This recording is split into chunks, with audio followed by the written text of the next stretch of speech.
Geography के 5 सवाल solve करते हैं। एग्जैक्टली उसी लाइन ऑफ थॉट की बात करेंगे जो एग्जाम में आपको सोचना है। चलिए सवाल देखते हैं।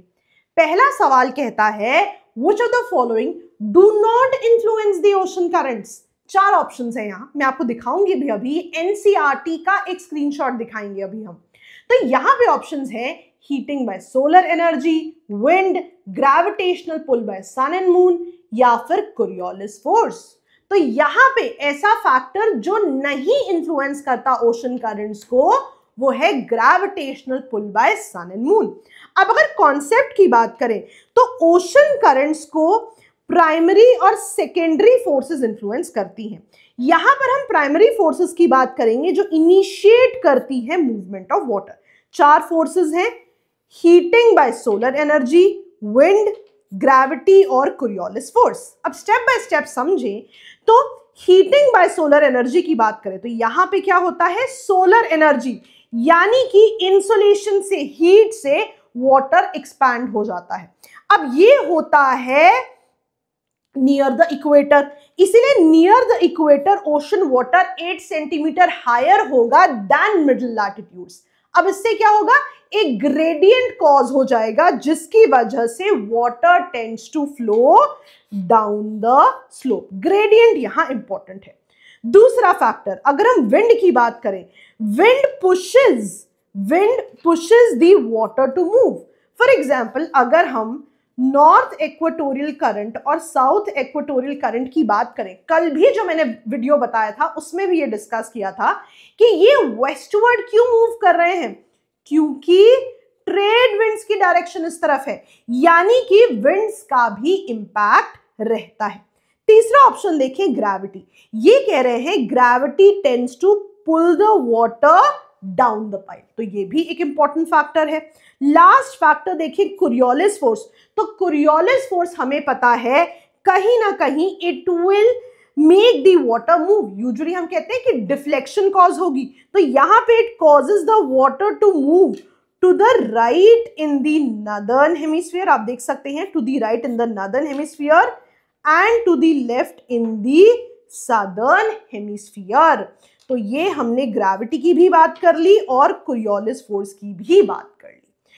क्वेश्चन नंबर 2 की अगर हम बात करें, सवाल कहता है consider the following statements regarding transportation functions associated with these ports. अब यहां पर अगर हम देखें, Singapore functions both as port of call and an entry port. Karwar in India is an example of naval port. Dover in England is an example of an outport. आपको इसमें से correct बताना है। ये भी क्लास 12वीं की एनसीईआरटी से सॉल्व हो सकता है, मैं आपको दिखाऊंगी भी स्क्रीनशॉट। यहां पर करेक्ट आंसर है 1 और 2। अगर मैं आपको सॉल्यूशन दिखाऊं तो यहां पर आप देख सकते हैं टॉपिक है types of port. Types of port में ही अगर हम देखें, यहां पे बात हो रही है पोर्ट्स ऑफ कॉल की। ये वो पोर्ट्स हैं जहां पे ships use to anchor refuelling के लिए, वाटरिंग के लिए या फूड आइटम्स के लिए। लेटर ये डेवलप हो गए इनटू कमर्शियल पोर्ट्स, और यहां पे सिंगापुर का एग्जांपल दिया हुआ है, यानी सिंगापुर पोर्ट ऑफ कॉल तो है। वहीं अगर हम एंट्री पोर्ट्स की बात करें, ये ऐसे कलेक्शन सेंटर्स हैं जहां डिफरेंट कंट्रीज से सामान लाया जा रहा है फॉर एक्सपोर्ट। यहां पर भी हम सिंगापुर का नाम देख सकते हैं, यानी फर्स्ट ऑप्शन कि पोर्ट ऑफ कॉल और एंट्री पोर्ट दोनों है सिंगापुर, एब्सोल्युटली करेक्ट है। सेकंड ऑप्शन की बात करें तो यहां पे नेवल पोर्ट की बात हो रही है। यहां हम देख सकते हैं नेवल पोर्ट, इनकी ओनली स्ट्रेटेजिक इंपॉर्टेंस रहेगी और कारवार का यहां पर एग्जाम्पल दिया हुआ है, तो सेकंड ऑप्शन भी करेक्ट है। थर्ड ऑप्शन की बात करें, यहां पे अगर हम डोवर की बात करें तो याद रखिएगा यहां पे पैकेट स्टेशन का रेफरेंस है, इन्हें फेरी पोर्ट्स भी कहते हैं। ये बहुत ही शॉर्ट डिस्टेंस के लिए ट्रांसपोर्टेशन ऑफ पैसेंजर या फिर मेल से एसोसिएटेड है, और डोवर का यहां पर एग्जाम्पल दिया हुआ है, इसीलिए थर्ड ऑप्शन हमारा इनकरेक्ट हो जाता है। क्वेश्चन नंबर 3 कहता है which of the following is a tributary of Barak river in Manipur. अब यहां पर अगर हम ऑप्शंस को देखें थोड़ा डर लग सकता है कि बराक रिवर एनसीईआरटी में कहीं कहीं ही मेंशन्ड है, पर यहां पे अगर आपको ब्रह्मपुत्र रिवर के बारे में पता है तो भी इसका आंसर हो सकता है। मैं अभी आपको एनसीईआरटी का स्क्रीनशॉट भी दिखाऊंगी। मीनवाइल यहां पर आंसर है ऑप्शन ए। अब अगर हम यहाँ पे एनसीईआरटी का स्क्रीनशॉट देखें तो ब्रह्मपुत्र रिवर की ट्रिब्यूटरीज के बारे में बताया हुआ है। यहाँ पे आप देख सकते हैं बुरही दिहिंग, धानसिरी, सुभानसिरी, कामेंग, मनास, संकोश। तो यहाँ पर अगर हम देखें तो बाकी जो 3 ऑप्शंस है यहाँ पर मेंशन्ड है, तो ऑप्शन ए इसीलिए यहाँ पे हमारा करेक्ट आंसर बनता है, क्योंकि ये तीनों ब्रह्मपुत्र रिवर की ट्रिब्यूटरीज है।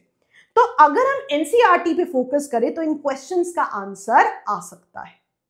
क्वेश्चन नंबर 4 की बात करें, in which of the following highlands of India can you find temperate forest called शोलास।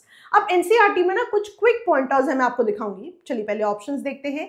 Nilgiris, Vindhyas, Satpuras and Himalayas. Correct answer है नीलगिरीज।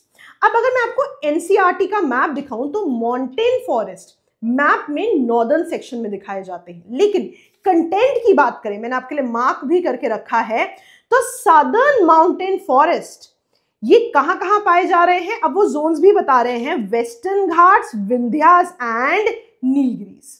अब यहां पर भी जब हम टेम्परेट फॉरेस्ट की बात करेंगे तो यहां पे 3 जोन्स इंपॉर्टेंट है हमारे लिए। ऑल्दो क्वेश्चन में सिर्फ नीलगिरीज लिखा हुआ है, पर नीलगिरीज, अनामलाई एंड पढ़नी हिल्स तीनों इंपॉर्टेंट है। एनसीईआरटी कहती है the temperate forest are called sholas in Nilgiris, Anamalai and Palni hills. तो ये पॉइंटर यहां पे सीखना इंपॉर्टेंट हो जाता है।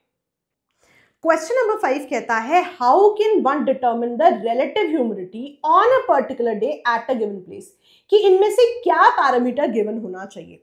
If temperature is given, if absolute humidity is given, if both temperature and absolute humidity are given, या फिर percentage of absolute humidity is given। अब यहां पे करेक्ट आंसर क्या है, सी। चलिए समझते हैं। देखिए, जब भी हम relative humidity की बात कर रहे हैं, हम बात कर रहे हैं कि let's say maximum possible absolute humidity कितनी हो सकती है। सबसे पहले हम वो वैल्यू ले लेते हैं। फॉर एग्जाम्पल लेट्स से कि at one point of time maximum parcel of air 100 unit store कर सकता है, 100 यूनिट्स ऑफ मॉइस्चर स्टोर कर सकता है फॉर एग्जांपल। और अभी करंट जो एब्सोल्यूट ह्यूमिडिटी है, मान लो कि करंटली 20 यूनिट्स फिल्ड है, तो रिलेटिव ह्यूमिडिटी क्या हो गई, 20%। वहीं अगर मान लीजिए maximum possible absolute humidity again 100 है, लेकिन करंटली 40 यूनिट्स वहां पर है, तो रिलेटिव ह्यूमिडिटी क्या हो गई, 40%।